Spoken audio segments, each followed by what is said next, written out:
उमटे धरणाच्या ओव्हरफ्लो भिंतीला मोठं भगदाड पडलेलं होतं, त्यामुळे धरणाच्या सुरक्षेचा प्रश्न निर्माण झाला होता।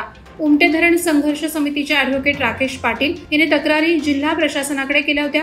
जिल्हा परिषदेच्या कामकाजावर नागरिकांची टीका होऊ लागल्यामुळे रायगड जिल्हा परिषदेचे मुख्य कार्यकारी अधिकारी बाष्टेवाड, ग्रामीण पाणी पुरवठा विभागाचे अधिकारी वेंगुर्लेकर आणि अधिकाऱ्यांनी उमटे धरणावर प्रत्यक्ष जाऊन पाहणी केली। त्यानंतर उमटे धरणाच्या दुरुस्तीच्या कामाला सुरुवात करण्यात आल्यामुळे नागरिकांमध्ये समाधानाचं वातावरण निर्माण झालंय। वाढीव बिले देताना ग्राहकांवर कारवाई करताना गावात रात्री बेरात्री येऊन गावातील कुणाही साक्षीदारास न घेता ग्राहकांना गुन्हेगार ठरवून बेहिशोबी दंड करणं हे चुकीचं असून उरणची जनता शोषित बनून आर्थिक त्रास सहन करत आहे। त्यामुळे उरण MSCB केंद्रावर 9 जुलैला शेकाप मार्फत मोर्चा जाहीर केला असून मोठ्या तयारीने न्याय मिळवणारा मोर्चा काढणार असा आक्रमक पवित्रा शेकाप उरणचे चिटणीस विकास नाईक आणि शेकापच्या प्रमुख कार्यकर्त्यांनी घेतला। MSCBने चर्चेसाठी बोलावलं तरी आपलं मत आक्रमकपणे मांडून मोर्चा काढणारच असं आक्रमक मत व्यक्त करण्यात आलं। मुंबई गोवा राष्ट्रीय महामार्गावर हफीजुर रहमान वय 55 वर्ष हा आपल्या ताब्यातील आयशर ट्रकमध्ये गॅस भरून उरण ते लोटे येथे घेऊन जात होता। त्यावेळी मुंबई गोवा राष्ट्रीय महामार्गावर कशेडी घाटात भोगाव गावच्या हद्दीत खचलेल्या रस्त्यावर तीव्र चढण चढत असताना आयशर ट्रक बंद पडला। यावेळी ब्रेक न लागल्याने ट्रक वेगात मागे येत थेट बॅरिकेड्स तोडून सुमारे 70 फूट दरीत कोसळल्याची प्राथमिक माहिती मिळत आहे। या अपघातात चालक जखमी झालाय। यावेळी कशेडी महामार्ग police, Poladpur police, Shri Kalbhairavnath rescue team, 108 रुग्णवाहिका, अग्निशामक यंत्रणेने मदतकार्य केलं। धोकादायक म्हणून घोषित करण्यात आलेल्या मॅफको मार्केटमधील इमारतीचा भिंतीसह काही भाग उभ्या गाडीवर पडला। यात गाडीचं मोठं नुकसान झालं असून सुदैवानं कोणतीही जीवितहानी झाली नाही। इमारतीचा भाग पडल्याने मार्केट परिसरात एकच खळबळ माजली आहे। ही इमारत अति धोकादायक असल्याने ती त्वरित निष्कासित व्हायला हवी अशी मागणी तुर्भे विभाग कार्यालयाचे विभाग अधिकारी भरत धांडे यांच्याकडे करण्यात आली। त्यांच्याकडून परवानगी मिळाली की इमारत निष्कासित करण्यात येईल असं यावेळी मॅफको मार्केटचे अध्यक्ष शशांक कट्टे यांनी सांगितलं।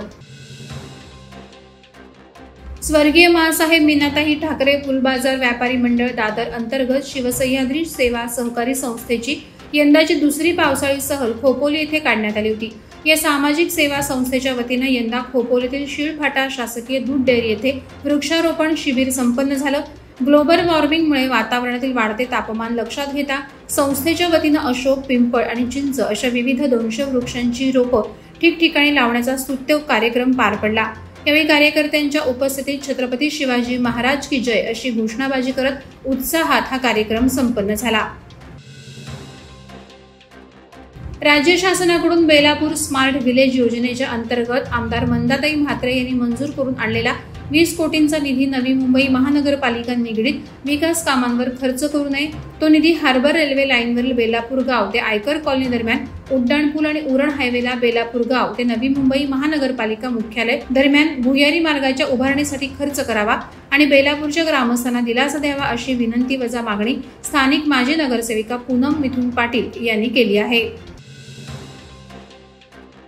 सुधागड एज्युकेशन सोसायटीच्या नवीन पनवेल येथील KA बांठिया माध्यमिक विद्यालयाच्या सभागृहात आर्ट फॅक्टरी एंटरटेनमेंट पुणे निर्मित आणि बांठिया विद्यालयाचे माजी प्राचार्य स्वर्गीय दत्तात्रय V पवार यांच्या प्रेरणेतून साकार झालेल्या प्रेषित पवार यांनी दिग्दर्शित केलेल्या प्रयत्न या शालेय जीवनावर आधारित लघुपटाचं श्रीवर्धन पंचायत समितीचे गटशिक्षणाधिकारी यांच्या शुभ हस्ते शुभारंभ करण्यात आला। नवी मुंबई महानगरपालिकेच्या प्रतिवर्षीच्या अर्थसंकल्पातील अभियांत्रिकी विभागाच्या माध्यमातून खर्च करण्यात येणाऱ्या आर्थिक तरतुदींमधून एकूण 10% निधी ज्यातून नागरी विकास कामं केली जातात या निधी अंतर्गत करण्यात येणाऱ्या कामांसाठी प्रकल्पग्रस्त ठेकेदारांनाच प्राधान्य द्यावं। टेंडर प्रक्रियेतही प्रकल्पग्रस्त ठेकेदारांनाच सहभाग घेता येईल अशी अट महापालिकेने टाकावी अशी मुख्य आणि इतर मागण्या लोकनेते स्वर्गीय दिबा पाटील प्रकल्पग्रस्त भूमिपुत्र ठेकेदार संघटनेनं लेखी निवेदनाच्या माध्यमातून महापालिका शहर अभियंता आणि आयुक्त यांच्याकडे केली आहे। वादळवारा लाईव्हसाठी न्यूज ब्युरो रायगड। नवी मुंबई व रायगड जिल्ह्यातील ताज्या बातम्या आणि घडामोडींसाठी सबस्क्राईब करा वादळवारा लाईव्ह चॅनल आणि दाबा बेल आयकॉन।